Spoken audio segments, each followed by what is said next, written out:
오늘은 어디에 속한 자인가 라는 제목으로 같이 은혜 나누기 원합니다.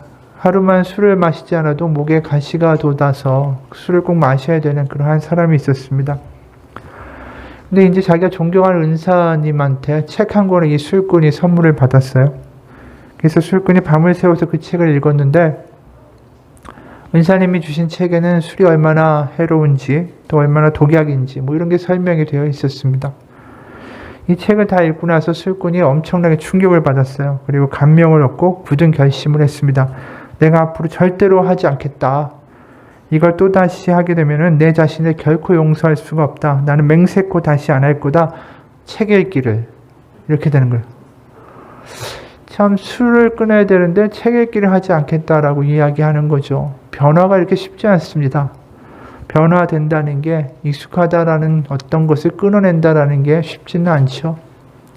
그게 너무나도 나의 일부분처럼 되어 있으니까. 오늘 이 고린도 전서를 보게 되면 고린도 교회에 보낸 편지 아닙니까? 근데 이 편지를 읽다 보면 사람들이 참 변화가 안 되는구나라는 걸 느낄 수 있는 대목들이 있어요. 은혜를 받고 이들이 성령 체험도 하고 예언과 방언도 하고 여러 가지 은사도 있었지만 그들의 삶의 어떤 모습과 사고방식이 여전히 그 당시에 살던 로마 시대의 사고방식을 많이 가져오고 있다라는 것을 교회 안에서 발견하게 됩니다. 그러니까 다른 말로 하면 복음이 만들어준 새로운 어떤 정체성을 가지고 살아가는 게 아니라 세상의 정체성을 교회 안으로 끌고 들어오는 일이 벌어지고 있다라는 것이죠. 예를 들어서 오늘 본문의 앞을 보게 되면 교회 안에 여러 가지의 분당과 분파가 만들어지는 것을 말씀하고 있어요. 1장 11절에서 12절을 보면 이렇습니다. 내 형제들아 근로의 지편으로 너희에 대한 말이 내게 들리니 곧 너희 가운데 분쟁이 있다는 것이라. 내가 이것을 말하거니와 너희가 각각 이르되 나는 바울에게 나는 아볼로에게 나는 게바에게 나는 그리스도에게 속한 자라 한다는 것이니. 이게 지금 이렇게 쪼개지는 분파의 모습을 교회 안에서 발견하게 되는 거예요. 사실 이 로마 시대가 어땠기에 이 사람들이 이렇게 반응하고 있을까 좀 생각해 볼 필요가 있죠. 로마 시대는 이제 철저한 신분제 사회 아닙니까? 피라미드의 맨 꼭대기에 이른바 신들이 있고 신의 아들인 황제가 있고 그 바로 밑에는 차상위 계급인 원로원의 귀족들이 있고 또 그 밑에는 중소지주들이 있고 또 그 밑으로 가게 되면 그 당시에 로마 시민인 평민들이 있고 그리고 맨 바닥에는 피라미드 맨 끝에는 노예들이 있죠. 그러니까 이렇게 피라미드 구조를 가지고 있는 사회, 그러다 보니까 누군가에게 속해 있고 누군가를 섬겨야 되고 그래서 자신이 어딘가에 속해야지만 살아갈 수 있는 사회가 이 피라미드 구조의 사회였던 거예요.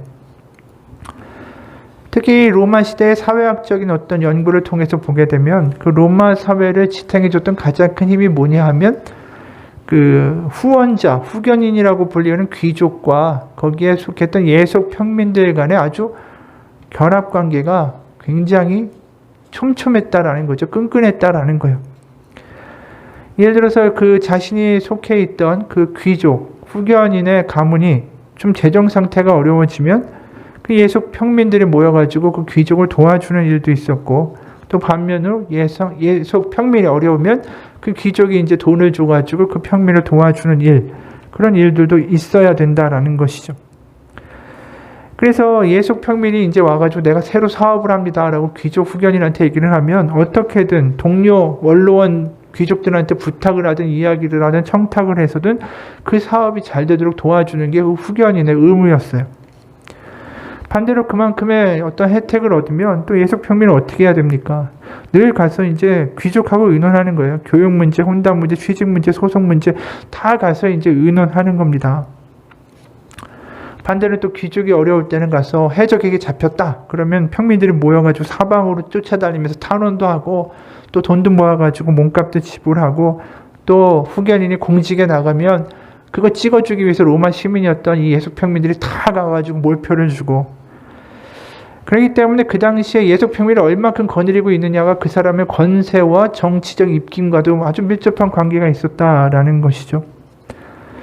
그래서 매일 아침에 그 귀족들이 해야 되는 첫 번째 임무가 뭐냐 하면 아침을 먹고 나서 자기 집에 오는 그 평민들의 모든 대소사를 들어주고 해결해주고 그 다음에야 자기가 원로원에 가서 일을 하든 관청에 가서 일을 하든 뭐 그런 식으로 일이 진행된 거죠.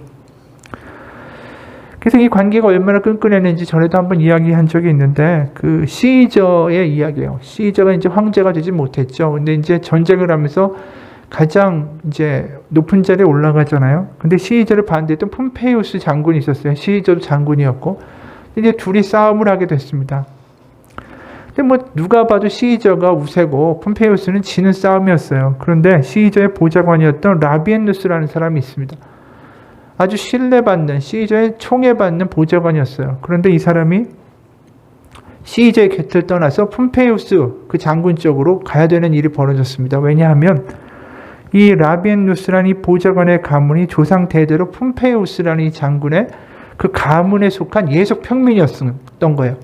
그러니까 그 가문에서 대대로 그 예속 평민으로 살았던 그 집안 출신이었던 이 보좌관이 이 전쟁이 터지니까 가야 되는 겁니다. 적군인 어떻게 보면 폼페이우스 쪽으로. 근데 이제 시저도 이 가는 이 보좌관의 짐을 챙겨서 보내주면서 말없이 보내주고, 그리고 떠나가는데도 그가 배신했다라는 말을 하지 않아요.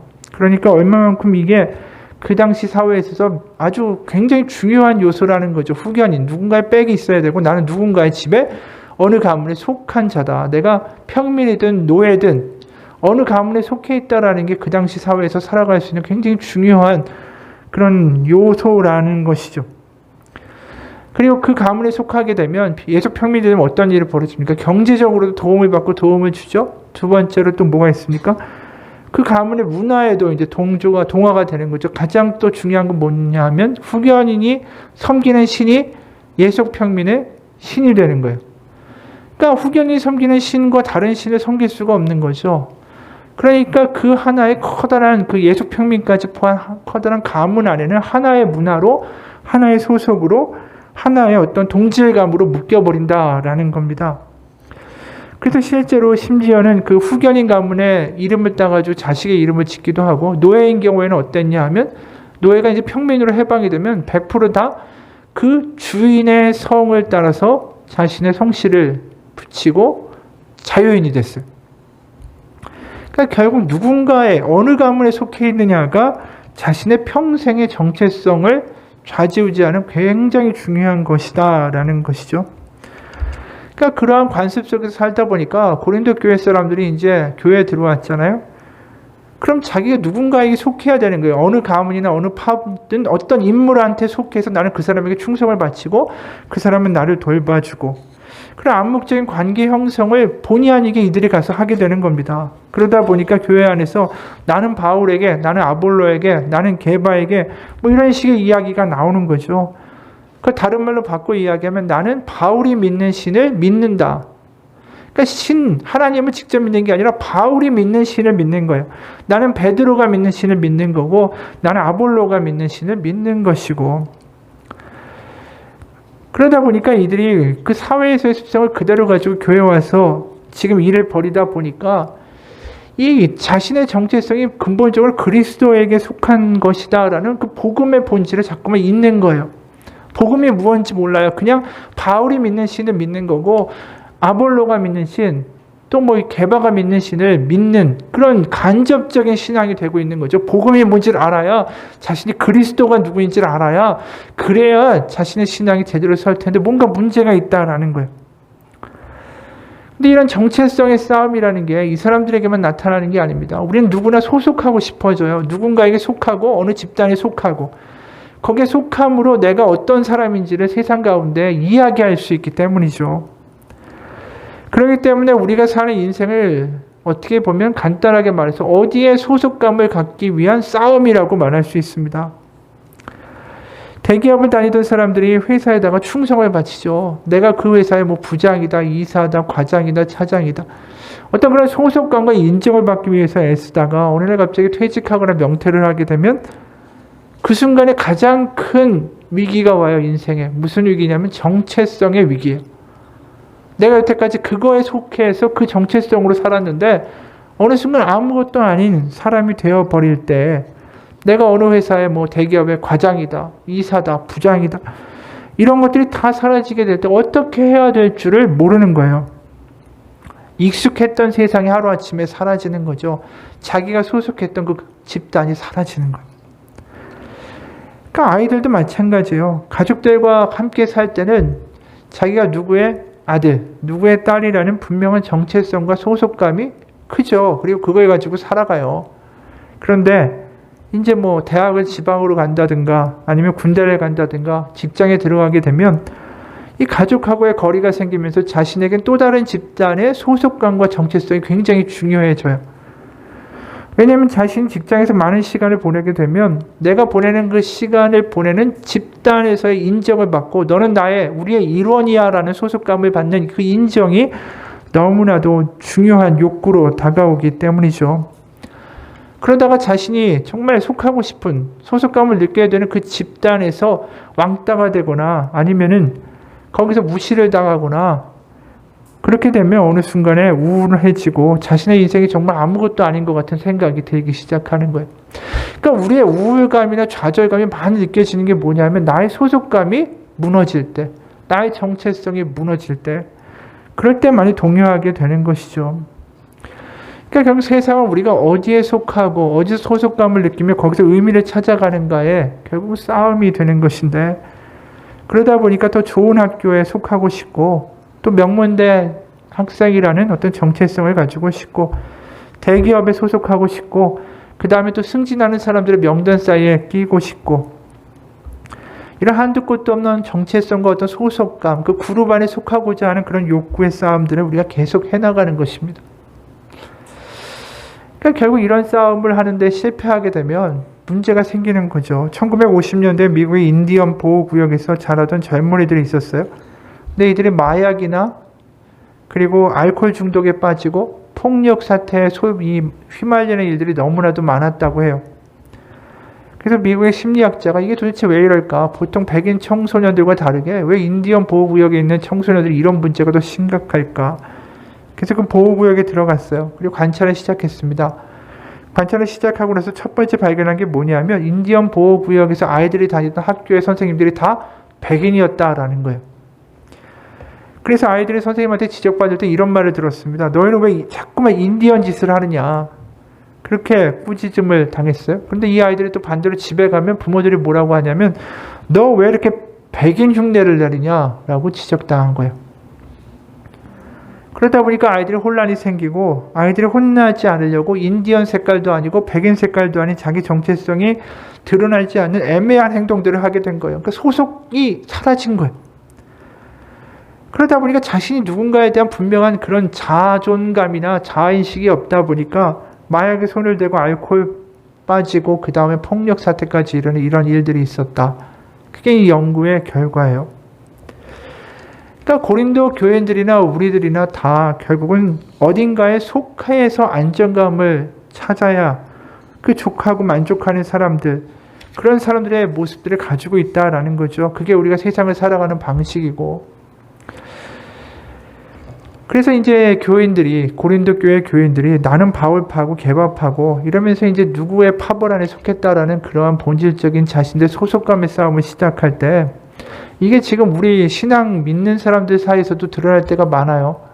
그러니까 내가 그리스도인이다라는 것이 정말 복음을 경험한 사람들, 그게 가장 중요한 소속감이고 정체성인데 그게 아직 형성이 안 되면 어떤 일이 벌어지냐면 나는 어느 교회에 속했다라는 게 자신의 정체성이 되어버리는 경우도 있어요. 예를 들어 그 강남에 큰 교회들 있잖아요. 뭐 난 소망교회다, 난 무슨 뭐 광림교회다. 그럼 그 교회 다닌다라는 그것 자체가 이 자랑하는 분들을 제가 가끔 가다가 만나게 돼요. 그럼 도대체 이분들은 그 교회에 속한 사람들인가, 그리스도에게 속한 사람들인가, 복음을 아는 것인가, 그런 생각이 든다라는 것이죠. 그럼 도대체 그리스도인이라는 정체성, 나의 소속감은 어디서 생기는 걸까? 그게 되게 중요하죠. 우리가 그리스도에게 속한 자로서의 기쁨과 자신감과 확신이 있다면, 그래서 그 소속감과 정체성이 다른 어떤 사회에서의 정체성보다 더 중요한 것이라고 느껴진다면 우리는 복음을 경험한 것일 것입니다. 왜냐하면 내가 회사에서의 직급이나 사회에서의 어디에 속한 것보다 나는 그리스도에 속한 것이다라는 게 훨씬 더 기쁘고 중요하다. 이것이 바로 복음을 아는 사람들의 특징이라는 거예요. 그래서 오늘 18절에 이런 이야기가 나옵니다. 십자가의 도가 멸망하는 자들에게는 미련한 것이요 구원을 받는 우리에게는 하나님의 능력이라. 여기 보면 십자가의 돌, 바로 십자가의 돌을 자랑하게 되는 사람들이 그리스도인이다라는 겁니다. 그럼 십자가의 도라는 게 그냥 흙 들고 우리가 그냥 그렇구나, 십자가의 도, 십자가의 길, 뭐 이런 뜻인가 이렇게 생각하기 쉬운데, 이게 사실 원어로 보면 굉장히 충격적인 말 중에 하나예요. 왜냐하면 도라고 표현되어 있는 이 단어가 헬라어 원어로는 로고스라는 단어예요. 로고스. 그리고 십자가는 어떤 상징이냐면 그 당시 로마 시대에는 정치범, 노예들, 그리고 반역자들이 당하게 되는 사형의 틀이었습니다. 그러니까 가장 그 사회에서 밑바닥인 사람들이 당하는 처형의 틀이 십자가였던 거예요. 근데 로고스란 말은 어디다 썼냐 하면 유대인들의 율법이나 지혜를 가리킬 때 이 로고스라는 단어를 사용했어요. 그리고 보통 일반 헬라 문화권에서 이 로고스는 뭐냐면 모든 우주를 지배하는 하나의 통일 원리이자 철학이 추구하는 궁극적인 귀결점이 바로 로고스였어요. 그러니까 이 로고스란 말은 굉장히 신성하고 고매한 단어였던 거예요. 그러니까 로고스하고 조합이 일어나야 될 단어들은 뭐 로고스 하면 성전이 붙거나 아니면 신이 붙거나 아니면 황제가 붙거나 뭐 이런 세상의 피라미드 맨 꼭대기에 있는 그 사람들에게 갖다 붙일 수 있는 단어들이 로고스인데, 이걸 어디다 갖다 붙였냐면 맨 밑바닥에 있는 그 사회의 가장 바닥에 있는 사람들이 당하는 처형의 틀인 십자가에다가 로고스를 갖다 붙인 겁니다. 그러니까 이게 얼마나 말이 안 되는 단어의 조합인지 사람들의 이야기를 들으면 어떻게 십자가가 로고스가 되냐. 십자가를 믿는다, 나는 거기에 속했다라고 말하면 십자가가 고매한 도다, 고매한 진리다라고 말하는 사람들은 그 당시에 볼 땐 다 정신 나간 미친 사람들이었다라는 거예요. 그런데 왜 십자가가 로고스고 고매한 진리가 될까? 그게 사실은 우리가 복음을 깨달아야 되는 가장 중요한 포인트입니다. 그 23절에 보면 그 얼마나 이 십자가에 대한 이야기가 그 당시에 미련해 보이고 말도 안 되는 이야기인지, 십자가를 믿는다라는 건 정신 나간 놈이다라고 말하는 그 이야기가 23절에 나와 있어요. 우리는 십자가에 못 박힌 그리스도를 전하니 유대인에게는 거리끼는 것이요 이방인에게는 미련한 것이로되. 그러니까 멍청한 짓이다, 말도 안 되는 짓이다라는 거예요. 십자가를 믿는다, 이게 고매하다라고 믿는 거.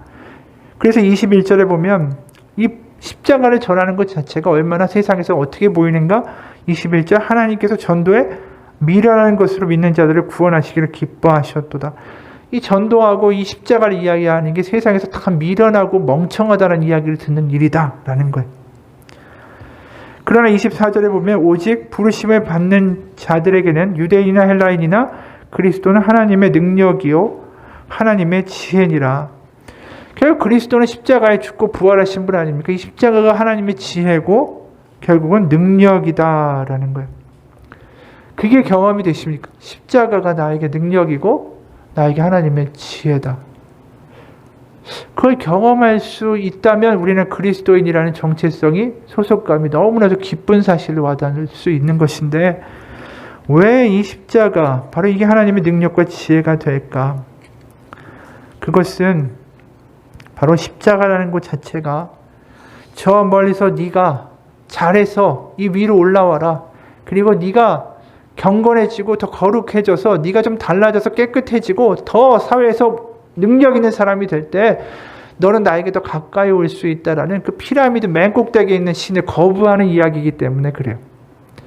그 당시에 믿는 신은 뭡니까? 황제나 돼야 신의 제사장이 될 수 있고, 신하고 친한 사람들은 다 파워 있는 사람들이었어요.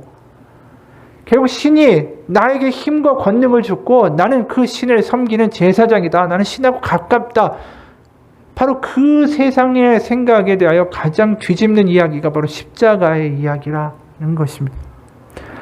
다시 말해서 고매하고 아주 높은 데 있고 군림하는 그러한 신을 믿는 게 아니라 십자가를 믿는다는 그 순간에 나는 바로 세상의 질고와 고통과 아픔을 대신 지시고 바닥까지 내려오시는 바로 그런 신을 믿는다라고 이야기하는 것과 동일한 것입니다. 유대교는 뭘 얘기합니까? 거룩해지고 율법을 잘 지켜서 점점 더 거룩해져서 거룩한 분에게 위로 가까이 가라고 이야기하죠. 그런데 기독교가 말하는 진리는 그게 아니에요. 네가 더 거룩해져서 달라져서 위에 올라가서 변화돼야 하나님이 만나는 게 아니라 네가 저 바닥에 있는데 하나님이 오셨다라고 이야기하는 게 기독교의 진리예요.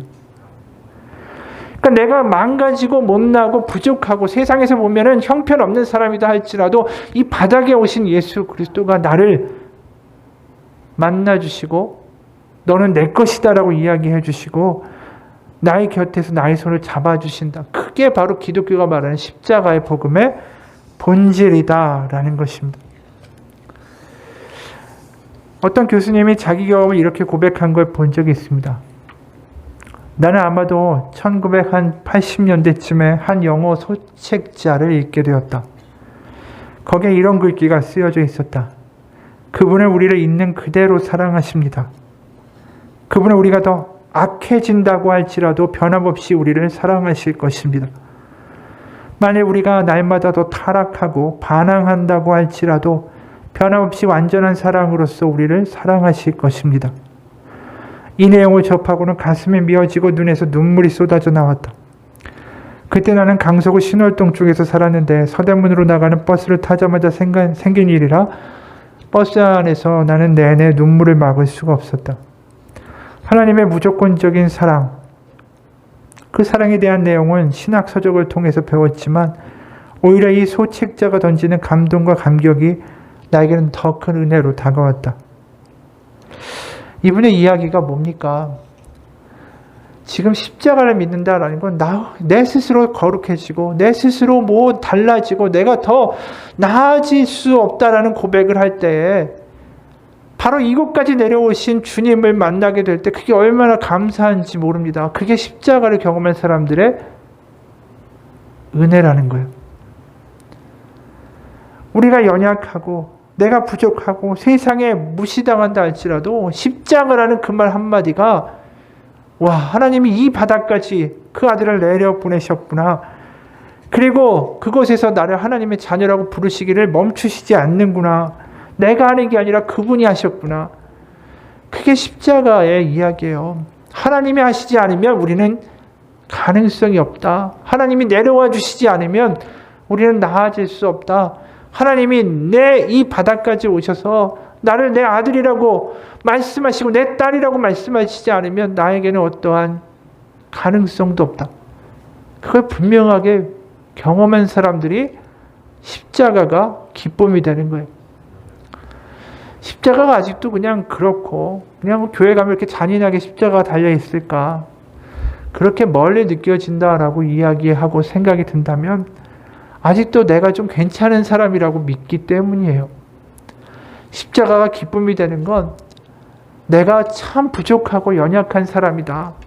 내 능력으로 뭔가 할 수 있는 그런 근거가 없는 사람이다. 난 이렇게 늘 화내고 늘 욕심내고 늘 부족하고 늘 좀 나아진 것 같아도 뒤로 후진하는 그러한 부족한 사람이다. 그걸 인정하는 사람들이 십자가가 기쁨이 되고 그 십자가에 속한 것이 나에게 놀라운 소식이 되는 것입니다. 나의 못남이 하나님께 나아가는 길에 장애가 되지 않는다. 나의 실수와 나의 잘못과 나의 부족과 나의 이 병과 나의 못남이 세상은 뭐라고 할지라도 하나님께 나아가는데 장애가 되지 못한다. 그게 십자가예요. 우리가 하늘로 갈 수 있는 길을 만들 수 없지만 하나님이 하늘에서 길을 열어주셨습니다.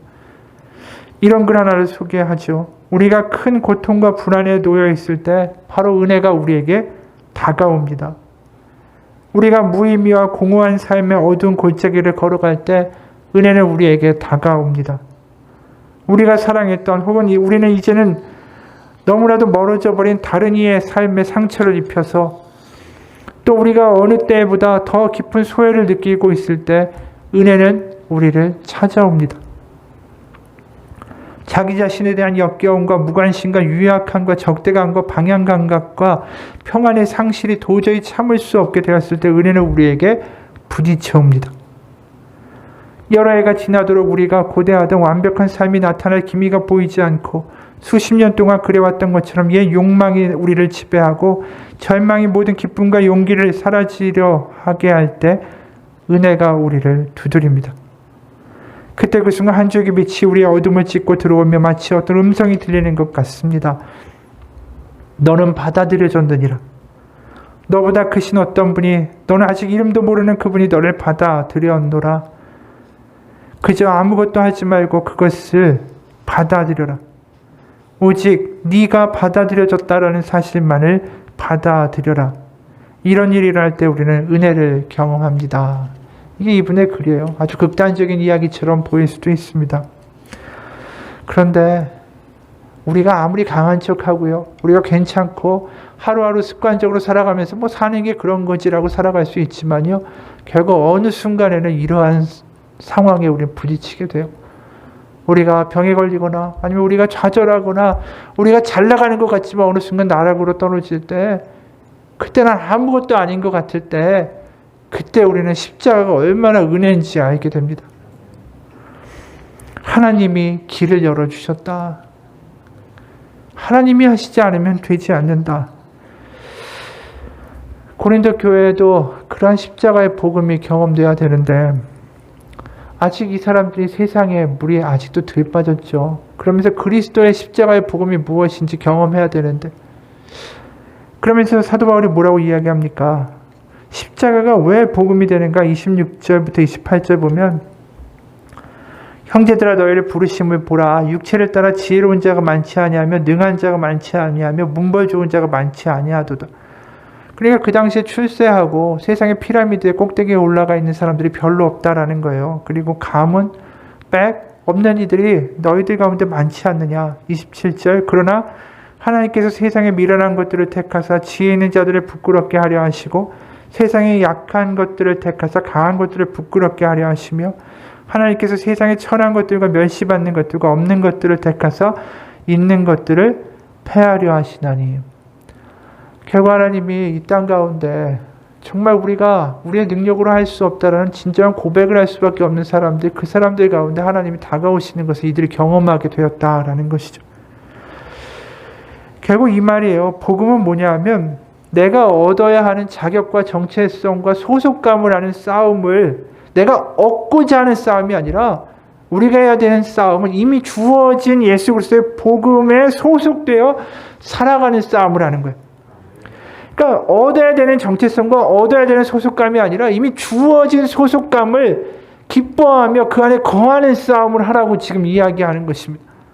왜냐하면 그 정체성과 소속감은 내가 만드는 게 아니라 하나님이 만들어 주시는 것이기 때문에. 그렇기 때문에 우리의 연약함이 흠이 안 돼요. 내가 연약함을 자랑하겠다. 그게 사도 바울의 이야기 아니에요. 세상에서 연약함을 자랑하는 사람은 바보입니다. 근데 왜 연약함을 자랑할까요? 그 연약함 가운데 나는 예수님을 만났기 때문에, 그 연약함 가운데 십자가를 경험했기 때문에 그 연약함으로 이야기가 끝나는 것이 아니라 내 연약함 가운데 오히려 나는 하나님의 자녀라는 분명한 확신을 얻었기 때문에 내 연약함을 자랑할 수 있는 거죠. 어느 목사님이 이런 이야기를 하더라고요. 미국에서 목회하는 분인데 이런 고백을 했습니다. 저는 한국 일반적인 남성들처럼 남자는 3번 온다라는 가르침을 받고 자랐습니다. 이를 악물고 버티는 거, 그거 잘하는 일이라고 믿었습니다. 그런 생각을 하고 있는데 제 안에서 어느 날 무겁고 뭔가 뜨겁고 막 이런 것들이 솟구쳐 올랐습니다. 지난 11년 동안 꾹꾹 눌러 놓았던 제 내면에 어떤 아이가 갑자기 고개를 들고 일어선 것입니다. 순식간에 제 안에 있던 그 아이는 저를 제압했습니다. 순간 저는 갑자기 8살짜리 꼬마아이가 됐습니다. 그리고 하늘을, 저 너머에 있을 어머니를 바라보며 하늘에 대고 말하고 있었습니다. 엄마는 잘했지. 이만하면 잘 참았지. 잘 견뎠지. 그렇다고 해줘. 엄마, 내 아들 잘했다. 참 장하다고 말해줘. 이렇게 말할 때 주체할 수 없이 눈물이 흘렀습니다. 아내가 따라 나오지 않은 것은 참 하나님의 은혜였습니다. 얼마 동안 그렇게 울었는지 모릅니다. 지나가던 노인 부부가 저에게 찾아와서 Are you okay? 라고 물어볼 정도로 온몸을 흔들며 울었습니다. 오해는 하지 마십시오. 교인분들이 저를 괴롭게 한 게 아닙니다. 몸에도 맞지 않을 옷을 입고 어른 흉내를 내느라고 저의 내면에 쌓였던 상처가 한꺼번에 쏟아져 나온 것입니다. 전통과 역사를 자랑하는 큰 교회의 목사로 행세하느라 내면에 쌓였던 지치고 힘들고 상처받고 필요했던 그 모든 것이 쏟아져 나온 것입니다. 목사였기 때문에 언제나 져야 됐고, 언제나 참아야 됐고, 언제나 의연해야 했고, 언제나 침착해야 했고, 모든 상처를 그 품어 안아야 했던 11년 동안의 쓰레기가 고스란히 비워진 것입니다. 울면서. 실컷 울고 났을 때 제 어깨를 누르고 있던 납덩이 같은 무엇이 벗겨지는 느낌을 받았습니다. 무언지 알 수 없는 허전함이 채워진 것 같았습니다. 지금 돌아보니 제가 지금 이만큼이라도 하고 있는 것은 그때 제 내면이 비워지고 제 안에 있는 어린아이가 위로를 받고 다시 자리를 찾아 들어갔기 때문이라는 생각이 듭니다. 때로는 이렇게 아이처럼 소녀처럼 무너져 울어야 됩니다. 우리의 상처와 우리의 본 모습에 대하여 정직해져야 됩니다.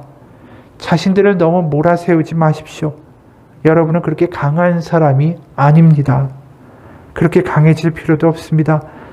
약해져야 할 때 약해지는 것이 실로 강한 것입니다. 특히 강해져야 한다는 강박관념을 가지고 살아오신 남성 교우 여러분, 약해지기를 두려워하지 마십시오. 여성분들 가운데도 그런 분들이 계실 것입니다. 자신을 과대평가하지 말고 자신의 연약함을 받아들이십시오. 때로는 무너져 내려 통곡해야 됩니다. 때로는 절규하고 절망하기도 해야 됩니다. 약한 것, 그것은 문제가 아니라 그것 또한 그것은 불신앙적인 것도 아닙니다. 이분이 한 간증이에요.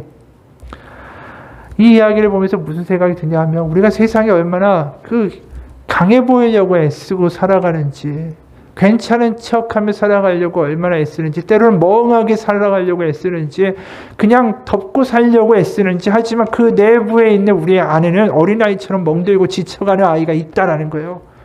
그 아이가 계속해서 눌리고 짓눌리고 어느 순간 숨막혀 살아가는 그 순간에 어느 순간 터지게 된 거죠. 그러면서 엄마라고 부르면서 그 아이가 통곡하는 그 순간에 자기는 치유받았다라고 이야기해요. 이 이야기를 보면서 난 다르다 이렇게 느끼실 분이 얼마나 있겠어요. 다 우리 안에 어린아이가 있는데, 나이가 50이 되든 60이 됐든 우리 가운데 얼마나 연약함이 있습니까? 그런데 우리의 연약함이 문제가 되지 않고 우리가 그 안에서 펑펑 울 수 있고, 우리의 연약한 가운데 우리 안에 다가오신 예수 그리스도가 있지 않습니까? 그 십자가의 복음이 그런 거예요. 우리가 강한 척할 필요 없고 그저 하나님의 사랑 가운데 나의 연약함과 나의 본 모습과 나의 모자람을 그대로 하나님 앞에 이야기할 수 있는 거, 그게 흠이 되지 않는 거, 그게 십자가의 복음이라는 거예요. 세상의 신은 그렇지 않아요. 연약하고 못나고 무능력한 이들은 그 신은 절대 돕지 않습니다. 하지만 우리가 믿는 예수 그리스도의 십자가의 복음은 그게 아니에요. 연약함이 오히려 하나님 가운데 복이 될 수 있다. 나의 연약함이 예수 그리스도를 만나는 놀라운 통로가 될 수 있다. 나의 못남으로 끝나는 것이 아니라 예수 그리스도를 통해 하나님의 자녀가 되는 복이 될 수 있다라는 것이 바로 십자가의 역전의 이야기라는 거예요. 그렇기 때문에 이 고린도 교회 사람들이 정말 못났잖아요. 아까 문벌도 없고 학식도 없고 지혜도 없고 세상 가운데 무시당하고 가문도 없는 사람이 얼마나 그 당시에 별 볼 일 없는 존재들이었겠어요. 그 사람들 죽어서 없어진다고 해도 눈 하나 깜짝하지 않는 그러한 사람들이 교회에 와서 있는데, 사도 바울이 31절에 뭐라고 이야기하냐면 굉장히 놀라운 이야기를 해요. 기록된 바 자랑하는 자는 주 안에서 자랑하라. 자랑하라는 거예요. 자랑하라. 그 사람들이 자랑할 거리가 세상에 어디 있어요? 지혜가 있어요. 학벌이 있어요. 위치가 있어요. 그렇다고 가문이 있어요. 자랑할 게 없어요. 그럼 자랑하는 건 뭡니까? 십자가를 자랑하는 거예요. 십자가가 왜 자랑이 될까요? 나의 약함이 절대로 끝이 아니다라는 하나님의 역전의 이야기가 그 십자가에 있기 때문이에요. 그리고 그 나의 소속감과 나의 정체성은 내 힘과 능력과 지혜와 자격으로 얻는 것이 아니라 하나님이 나에게 오셔서 나에게 주신 것이다. 바로 그것이 십자가에 있는 분명한 자랑거리입니다. 그래서 사도 바울은 갈라디아에서도 또 이런 이야기를 해요. 6장 14절. 그러나 내게는 우리 주 예수 그리스도의 십자가 외에는 결코 자랑할 것이 없으니 그리스도로 말미암아 세상이 나를 대하여 십자가에 못 박히고 내가 또한 세상에 대하여 그러하니라. 사도 바울이 늘 자랑하는 게 뭐라고 합니까? 나는 예수 그리스도의 십자가 외에는 결코 자랑할 것이 없다. 여러분, 십자가가 자랑이 되려면 그게 나에게 보배고 복음이고 기쁜 소식으로 들려야 돼요.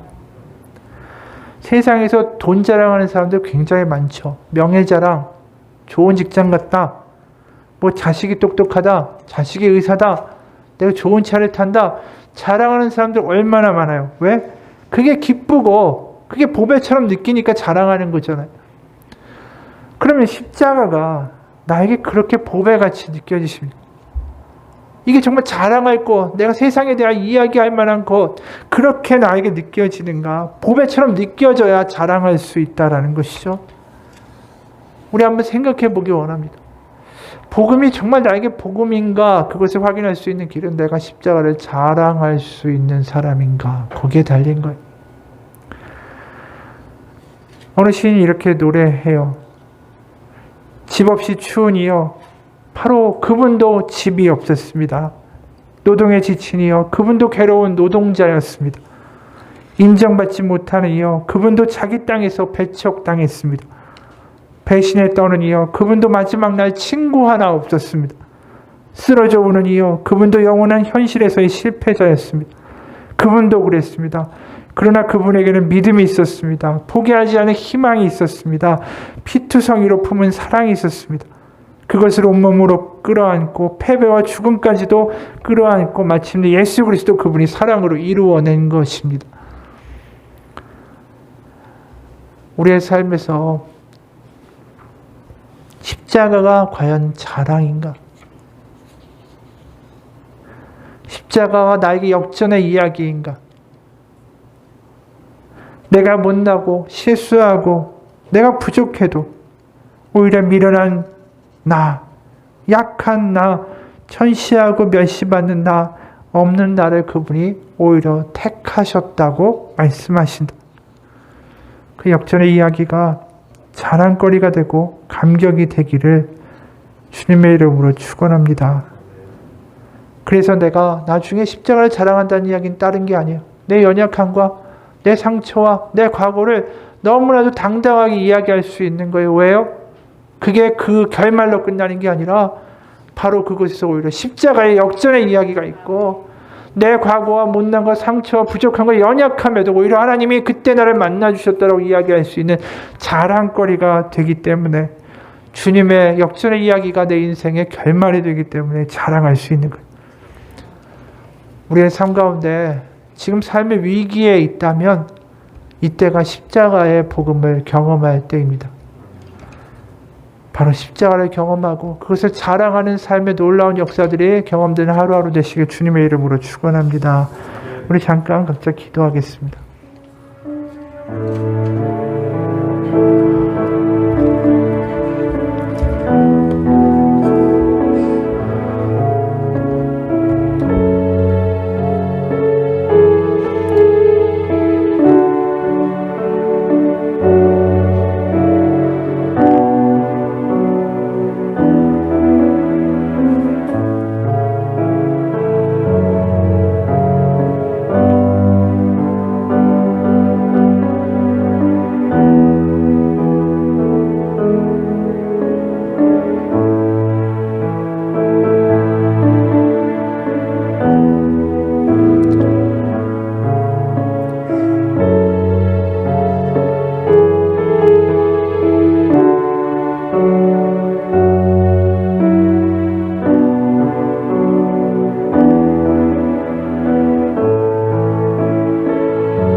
세상 가운데 감추고 살았습니다. 오히려 웃고 겉으로 화장하고 겉으로 화려하게 하고 근사하게 하고 괜찮은 척 살았습니다. 어려서 세상을 속이고 가면을 쓰고 난 자신조차 속이고 살았지만 우리 가운데 분명한 사실이 있습니다. 나는 괜찮지 않다라는 사실입니다.